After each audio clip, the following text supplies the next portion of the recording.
give the vaccine. In 2020, I recognised that there was no virus in the community. Take note of what I'm saying now, because you talk about the emergency, the need for a virus, and you talk about the cost-benefit analysis. Yeah, well, it's the same thing. But what I'm saying to you is, in 2020, as a GP of 40 years standing, the one thing experience gives you is pattern recognition. And I recognised in 2020 there was no virus in the community worthy of the lockdowns, the masking, the social distancing, and particularly not what you refer to as a vaccine. It was not a vaccine, it was a gene therapy. Well, yeah, can I finish? Yeah. It's a gene therapy officially, okay? And they altered, the World Health Organization altered the terminology to bring it in under vaccine. There was never a need for it. There was no virus in the community worse than a winter flu. That is proven by the fact that the same number of people died, roughly the same number of people died in 2020 as had died in 18, 17, 16, 15, 19. Roughly, there was no increase in the number of deaths.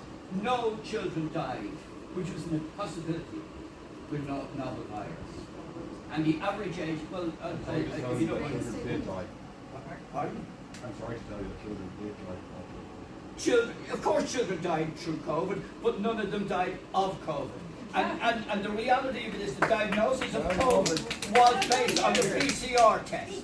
And the PCR test was a con and a hoax. A totally con and a hoax. Everybody in the world now knows that COVID. Now, and I also want to ask, A2 were actually busing people to get the vaccine. Have you apologised for that?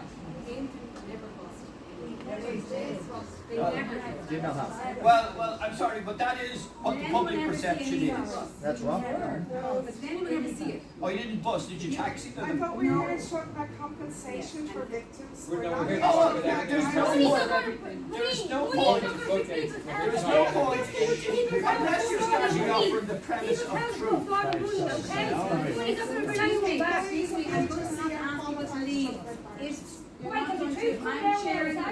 These are the experts who are supposed to listen to, is it? Come on, stop. I am very sorry to hear that you have been taken off the Are you only hearing it now? I haven't, On the 3rd of March, I was brought in before the High Court. I was notified of that. You should have. If you're talking, yes, of course. It was all over the newspapers.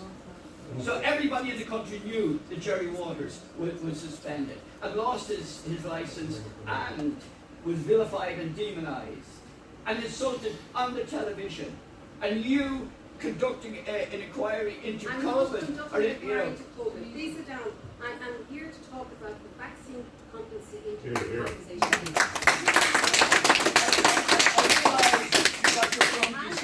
But the fact of the matter is, we need truth. No, I think I'll leave because this is all You about. need to ask that woman about the Pfizer data. She knew about the Pfizer There you data. go. She knew about the Pfizer data. She's fooling us all. on, Gerry. She's pretending Fair that play, she Gerry. knows It's all about about. it. Gerry, can we get a quick 1 minute about that? Doesn't care nothing about nothing. You're all pretending that. Look at it, all trying to get around there with no truth coming out. We're not going to Until most people, until most people to the vaccine centres, you stop blood on your hands, you know from the ACC that the virus never existed. You're a liar. You're a liar. No, you try to put off. What are you going to do, like, come on?